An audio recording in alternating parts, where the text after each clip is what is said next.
For this, we dive into give me the headlines presented by Hyundai. We have not talked about these beforehand. Yep. Now, Pete, being the good producer that he is, has given us some suggested headlines. Yes. So if you can see them in the rundown there. We got Steelers, Broncos, low-scoring affair. That's the only way the Steelers play this 2024 season. No evidence to prove that wrong. Right. To the contrary yet. 13-6, they get the win over the Broncos. Your headline for this game is? Steel fence. Okay. Defense. Steelers. Steel fence. Got it. Okay. That's what I'm going with right there. That's what popped into my head. But it just seemed like the ultimate Steelers matchup anyways. You're going, wait, we're going to Denver to play an offense that's not very scary. It's a rookie quarterback who's certainly seemed uncomfortable last week. You're telling me they're going to play a team that's going to be ugly and it's going to be about physicality, and can they win the game? I mean, it was made for the Steelers. It really was. And I'll say, too, I like the way Justin Fields looks. I know it wasn't, like, beautiful. And, again, I don't know if their past game's ever going to be beautiful. But he didn't miss throws. He made a few nice throws within the football game. They are showing the ability to be able to run the ball and push some people off the line of scrimmage. And their defense is showing that it's one of the best in football. It's a pain in the ass. It really is. And especially when you couple that with, a rookie quarterback where they're probably scared to kind of unlock the vault on all of Sean Payton's tricks to this point.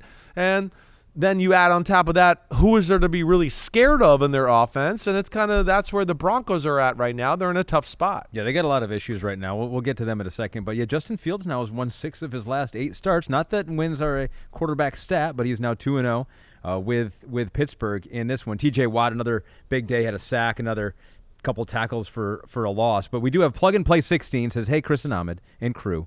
Looks like another long year as a Broncos fan. I'm generally wondering if the Sean Payton offense is outdated in 2024. Saints go from Carmichael, Payton O, to Kubiak, Shanahan O, and look like a completely different team. I hear what you're saying there. I don't think it's a Plug and Play 16. I don't think that's a crazy thought. This is something I've definitely thought about as well. Sean Payton has never been necessarily the guy I was always like, it wasn't like Shanahan or maybe Mike and McDaniel. It was always like, oh my gosh, the formations, the movement, some of these plays, what is it they're doing? I don't even know how they're like, it's never been that, right? I don't want to say that.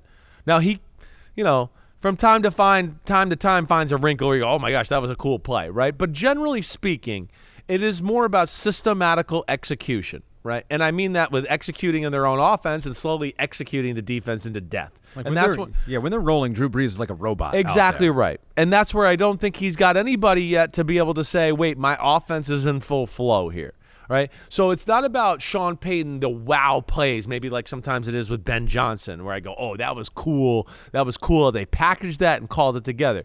Payton's more genius is I have a ton of plays, and I'm going to wire my quarterback to get to the right one or whatever, no matter what the defense is. And even though the play might not be, oh, wow, this is amazing, it works against this coverage.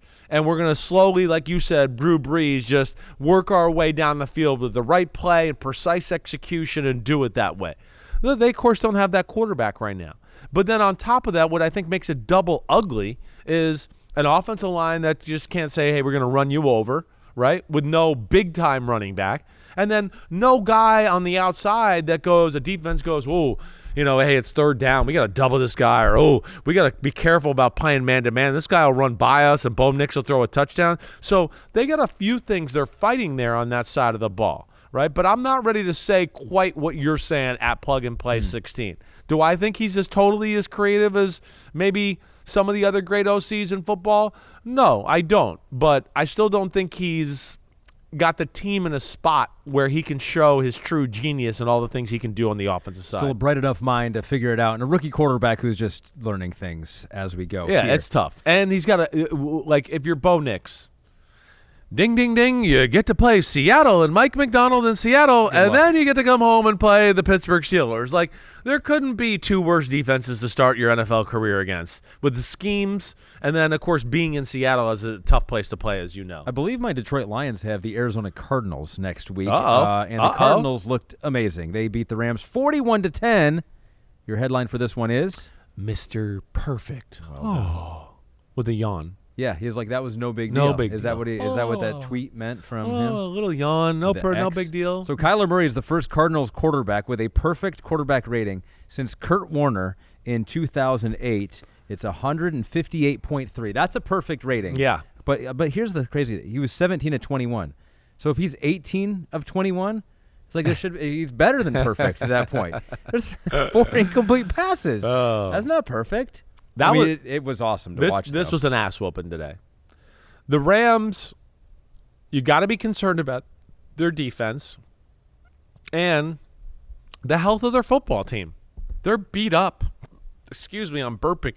Yeah, you're like the Rams right now. I know, I'm burping under the pressure.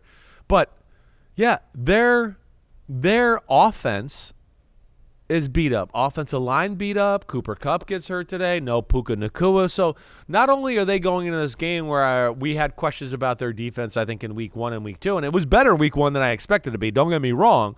But you go into the game, a little worried about that, and then you go, oh, wow, man, they got injuries everywhere on their football team. This is scary. And Arizona is creative. And Arizona did a lot of good things in week 1. And the things we worried about, like in week 1 with the Rams against Detroit about getting overpowered, it didn't happen until late in the football game. But, man, Arizona ran it down their throats. But ultimately it all started with Kyler early on, just making incredible plays. Like, incredible. Can we show the dots of the 18-yard touchdown to Elijah Higgins, which was later in the game? It was after he'd already made some incredible plays up to that point. It was at this point where you just went, oh, my gosh, he's on fire. Right, and he can't be stopped today. He runs around like a chicken with his head cut off for 8.5 seconds and then finds Elijah Higgins in the back of the end zone. I don't care who you are. If your whole secondary had Deion Sanders in it, you got 7 Deion Sanders, not even he could cover that long. So that was an issue. But the dime he threw to Marvin Harrison Jr. to start the game, the first touchdown, right, which I'm not even sure was still a touchdown. It looked like Marvin Harrison Jr. dropped the ball. And then, the little scramble, running to his right, finds Marvin Harrison Jr. wide open down the right sideline for the touchdown. That was encouraging.